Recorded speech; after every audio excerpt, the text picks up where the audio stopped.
can change us. Amen? So let's go to our next. Gising pa ba tayo? Amen! Amen! Okay, so let's go to our next Bible 7 last word share from the Now Pioneering Team. Ang isa-share niya po is Matthew 27:46. Let's all clap God to the life of Sister Michelin Coballes. Ano pala? Sorry po, mali. Surprise! Surprise! Surprise! Ayan, let's all thank God to the life of Brother Isko, Engineer Francisco. Surprise! Yan, so, taas yung mga kamay ng mga father dyan. Taas nyo! Happy Father's Day. So, ang pag-uusapan natin is ayan, so in Matthew 27 verse 46 or in Mark 15:34, my God, why have you forsaken me? Diba? Sino nang sa atin, sino nang nakapagsabi sa salitang yan? Yes, posible. Di na. English kasi bro. Have you ever feel forsaken? Oh. By God or people around you? Diba? Naranasan nyo na bang iwan ng ibang tao? Or naranasan nyo na bang tinatanong yung sarili nyo na bakit ganun sila? Diba? Yung tipong or the question is, how can you still have faith in moments when you feel neglected or forgotten by God?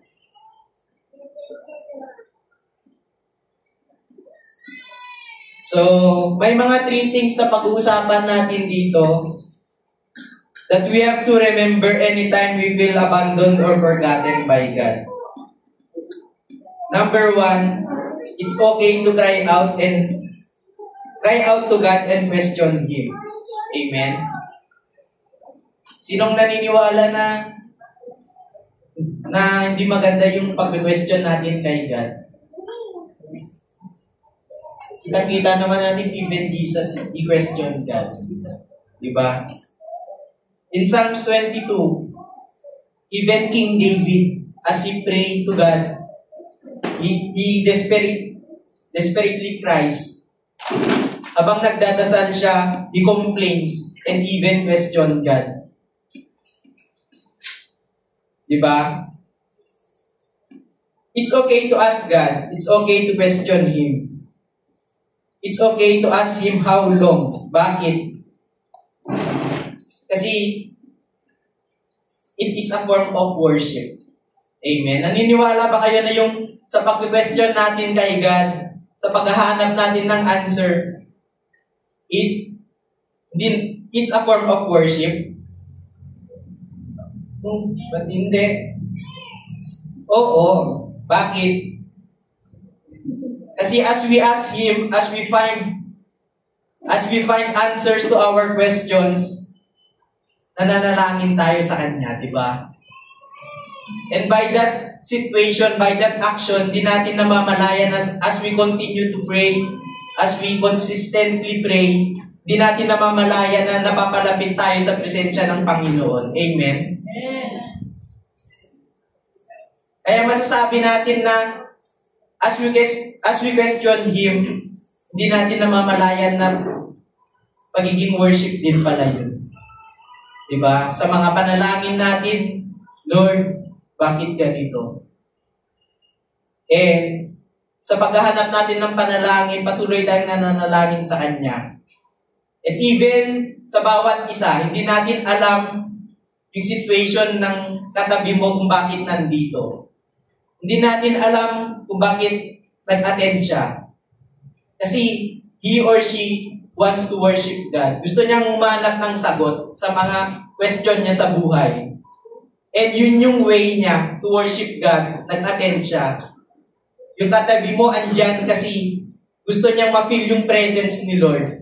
Gusto niyang magkaroon ng answers dun sa mga prayers na hinahanap niya. Amen? Tama katabi mo.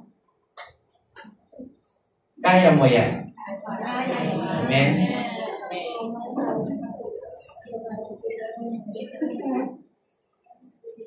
Because as we Christian, as we questioning God, sa bawat paghanap natin ng sagot sa ating mga panalangin, it will bring us closer to God and to His presence. Amen? Yun nga, sa bawat doubts, bawat hatred, sinusumbong natin kay Lord, tinatanong natin siya. Gaya nung kay Ate Genevieve, di ba? Anong nangyari? Victory. Kasi nilaban niya sa panalangin. Amen? As well to us, kaya minamandate tayo ng leaders natin na mag-attend. Kasi alam nila mismo na sa bawat buhay ng bawat isa, hindi natin kaya na tayo lang. We need God. Amen? Hindi mo kaya. Even nga si Manny Pacquiao na boxer, di ba? Nagpipreach siya na wala siya, na hindi niya mararating yung narating niya ngayon kung wala si Lord sa buhay niya. How much tayo na normal lang na tao, di ba? Even our pastors na leaders pa yan na patuloy tayong ini-encourage na hindi natin kaya kung wala si Lord. How much tayo na attendees lang. Amen? Kaya sa buhay natin, huwag tayong mainip patuloy tayong ini-encourage ng ating mga leaders na patuloy na mag-attend ng mga gawain ng Panginoon. Amen? Kaya sabihin mo sa katabi mo na it's okay to cry out to God. Even when you are in the situation that you feel abandoned or neglected by God, by other people or by Him. Amen? Huwag kang matakot, andyan lang si Lord. Amen? Yan ang number 1. It's okay to cry out to God and question Him. Number 2, God's silence is not His absence. Amen? Hindi porket wala pa dyan yung panalangin mo, hindi porket di pa binibigay ni Lord yung panalangin mo is naabandona ka na. Diba? Ito, share ko lang din na nung one time na ako yung nag-moderate dito every Saturday kasi may torno kami na worship din na nag-share. Then devotion kami for practice. And ako yung time na naka-assign.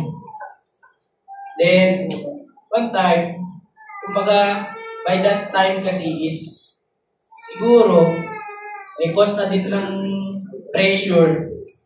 Then may na-share ako na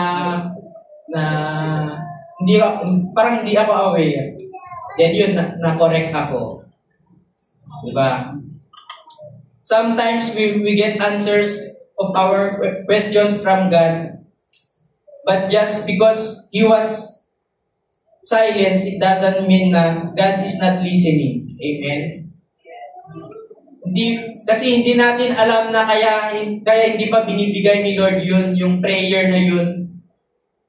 Kasi hindi pa ready yung puso natin.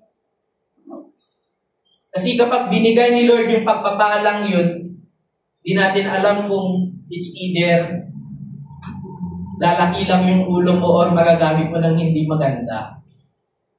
His ways is greater than our ways. Kaya, habang nananalangin tayo, we go deeper. Sabi nga sa kanta, while I'm waiting, I will worship.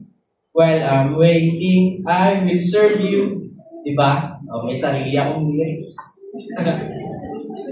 Diba? Hindi porket di mo pa na-receive yung pagpapalang yun, yung panalangin na yun is neglected ka na by God. Sinasabi ni Lord sa buhay mo sa oras na ito na pinapadaan ka pa niya sa proseso. Amen? Na once na binigay niya rin yung pagpapalang yun is He knows na ready ka na at ma-handle mo yun ng gusto. Amen? Yan, so Kaya sabihin mo sa katabi mo na in God's silence, in our life is not His absence. Amen. Oh, yun ang number 2. Alis tulayo. Oh. Number 3. Jesus relate to our pain. God said in Hebrew 4 verse 15, "For we do not have the high priest who is unable to sympathize with our weakness, but we have one who have been tempted in every way, just as we are, yet was without sin." So, nakita niyo yung pinagkaiba? May isa na nakaranas ng mga situation, pero makasalanan. Pero yung isa nakaranas, pero walang kasalanan. Diba? And that is Jesus.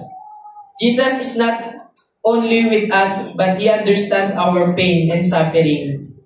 Jesus Christ is the only one who can understand our hurts, hard struggle, pain, betrayal, our rejection. Because kasi lahat ng mga bagay na yun is He Himself is naranasan na yun. Amen? Lahat ng mga sakit, lahat ng mga questions natin is naranasan niya na. Kaya as we, in summary, sa bawat panalangin natin, isa lang ang sagot, si Jesus. And paano natin mahanap si Jesus? Yan sa labas. Amen? Yes, yan. Amen. Worship Him. Amen? Ay, may nakarelate. Nag-aabot yung hina. Nakaturog. Amen? Paano natin mahanap si Lord?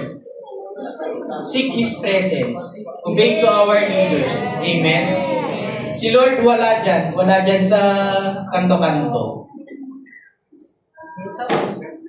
Si Lord nasa puso natin. And as we Christian, dapat yung puso natin is accepted by God din. Kasi hindi porket Kristiyano na tayo is okay na yun. Amen? Dapat ang pagiging Kristiyano, puso ang puhunan. Di mo masasabing kasama mo si Lord kung yung buhay mo is hindi matuwid. Amen? So, in conclusion, let's all be reminded that you are not alone when you are going the season of abandonment. Because Jesus Himself went through that for you and for me on the cross many years ago. So, glory to God for everything, and that's the word.